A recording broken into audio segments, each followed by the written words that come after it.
Hi, Zeke. I've been dying to know, how much do you pay for you and Renzo to live in this Bed-Stuy apartment? We're so happy to see you. We actually paid $2,100. You want to go see it? I would love to see it. Let's go. He'll lead the way. Come on. Come on. Come on, Renzo. Yeah. I'm Isabel Klee, and I'm here to show you that pet parents can have it all. Beautiful homes, happy pets, and zero compromise on style. Oh my gosh, this place is amazing.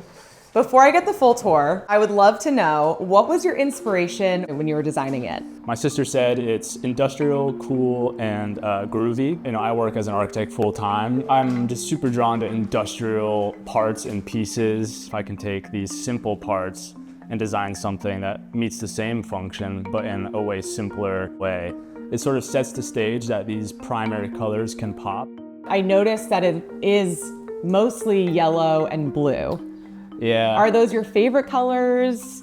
I'm very guilty of that, yeah. A very specific blue, cobalt blue, and then yellow just matches it so well. Yeah. Plus yellow looks so good on Renzo. It does. He came from Wyoming, and so did I, and this is like the Wyoming yellow. I grew up with a dog. I was maybe toying with the idea of getting a dog again. And I was living in Wyoming at the time, working as architect. A bunch of German Shepherd puppies were just flown in from a shelter in Texas. And he was a little baby, and I went and saw him. And he just came over and curled next to me. We couldn't deny him. So came with us, and he's been a Wyoming dog. And now he's honestly new to New York, and by new, 2 years. I will get to this couch later because it is very unique, but I want to talk about this table because it also matches his bandana. I couldn't find the right one when I was looking on Marketplace, and I knew I wanted to build something for this space.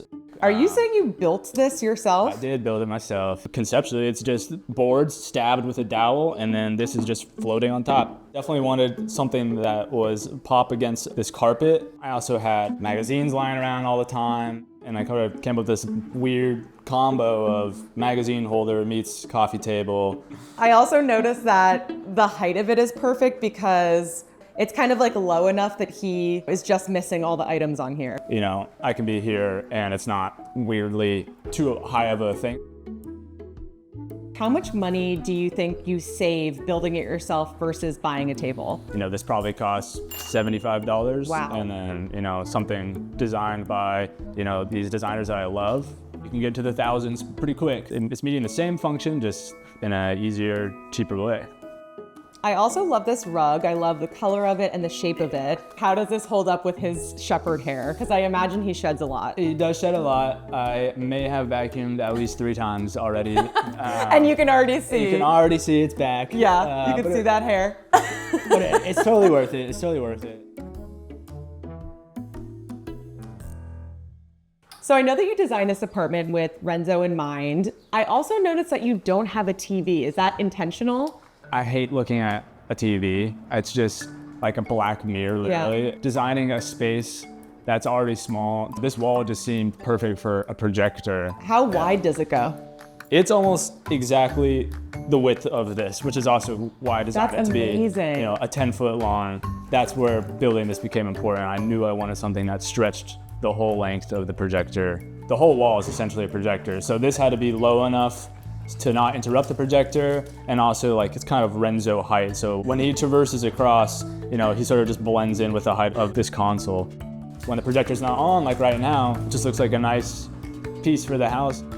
How much did this console cost you to make? Probably at $1,000 or just under. Comparing it to other pieces that I've been inspired by that designers have done, probably $5,000. And if I bought an 8-foot thing, getting it through the door would be impossible. So living in small apartments, like how can you build these, you know, massive things in small pieces?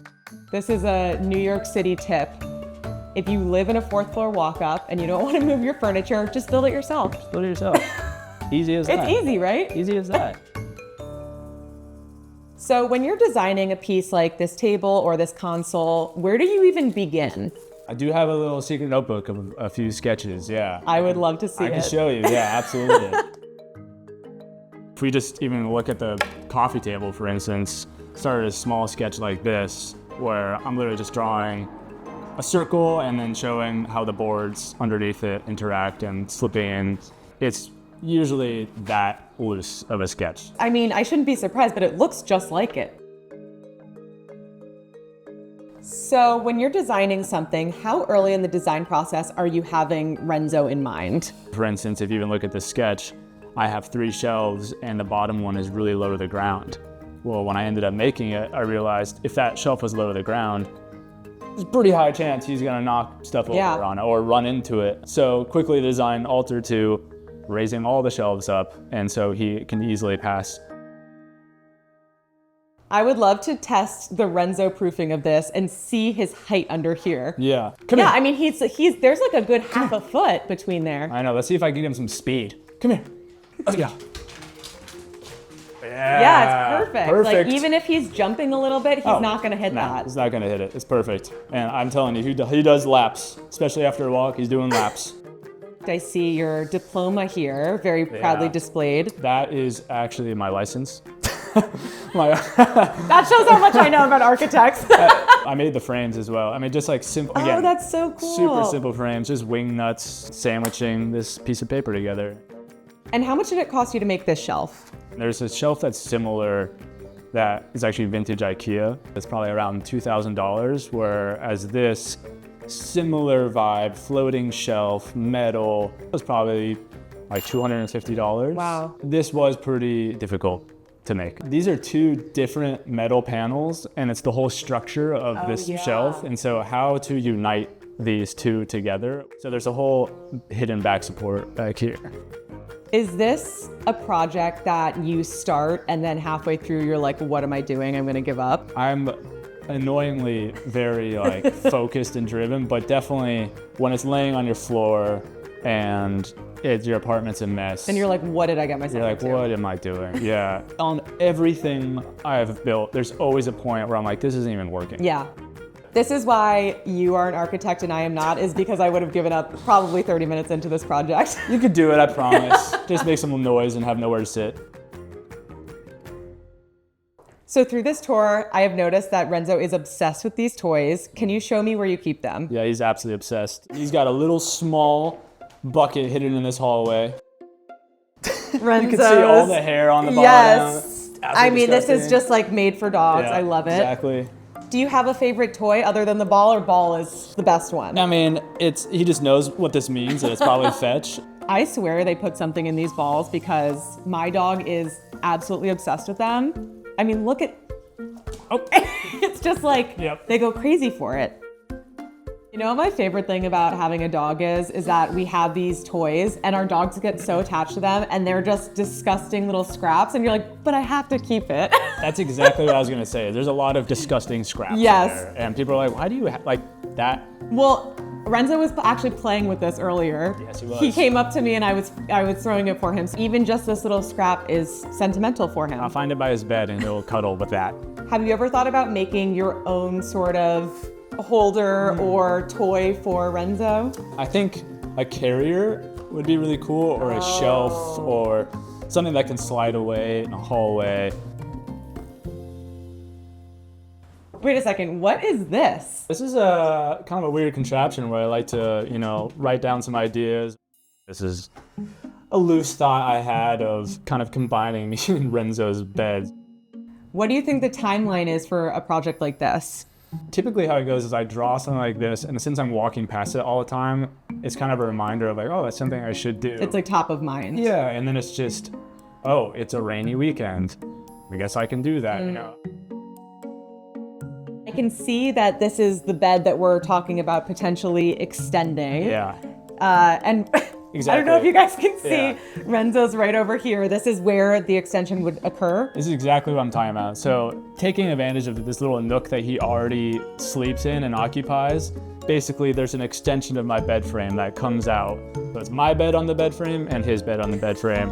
And that way he's not doing off and on over and over again, because he'll sleep with me for an hour and then he'll jump off and sleep on the ground, and he does that on repeat. It also just, I love the idea of making this a big just gesture, a big thought, instead of just a bed as a piece of furniture. Yeah. What are you doing? He fully hangs out down there. Oh, There he comes. Here he is. Come on, buddy. Come on, buddy.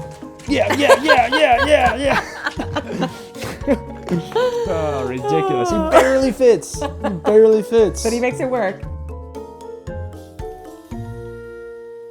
So what piece of furniture do you feel like you splurged on the most when you were making it? This couch is the most expensive thing. And if you want high quality fabric, yeah, it can be expensive. $2,000 total cost, time and everything. Designer couch of similar design, $11,000. I was gonna say like minimum 10,000. Yeah. And Renzo clearly loves it. Yeah. I'm assuming you made this as well. Yeah, I did. And it's exactly how he's using it right now. I had pictured having a section of the couch right there that has no back to it. He can access it either from the front or from the back. Walk me through this process. This took, quite a bit of time. It was quite a learning process. This is super industrial material. This is actually fiberglass. So it's not gonna break? It's not gonna break, no, absolutely not. Even, the cushions and the fabric, each fabric has different stress tests, and with you have a dog, it's getting highly stressed. And then the other aspect is his hair is invisible on this. Oh, I didn't even think about it because it has these little black elements of it, which kind of look like his hair. What does it mean for you to have it all as a pet parent?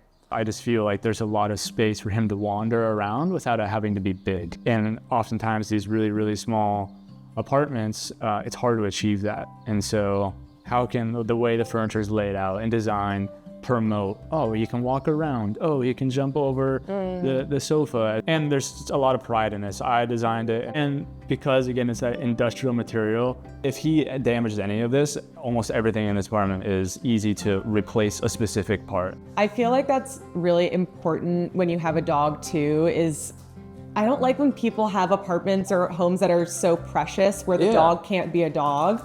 And it's like letting Renzo run around without being too worried about something breaking. I think that's a great observation. Yeah, there's nothing precious in here that if you knock it over or break it, I'm not gonna get upset at you. Yeah. And if he breaks this, like I said, just go to Home Depot and get some stuff all over again. Well, Zeke, thank you so much for showing me your apartment. It's been such a pleasure to meet you and then see you reflected so well in this apartment, and obviously meeting Renzo and seeing how much he loves it here and how thoughtful everything has been. This has been such a fun conversation, and Renzo's definitely the star of the show here. This is his castle, but we're both happy to have you, and it's been super fun.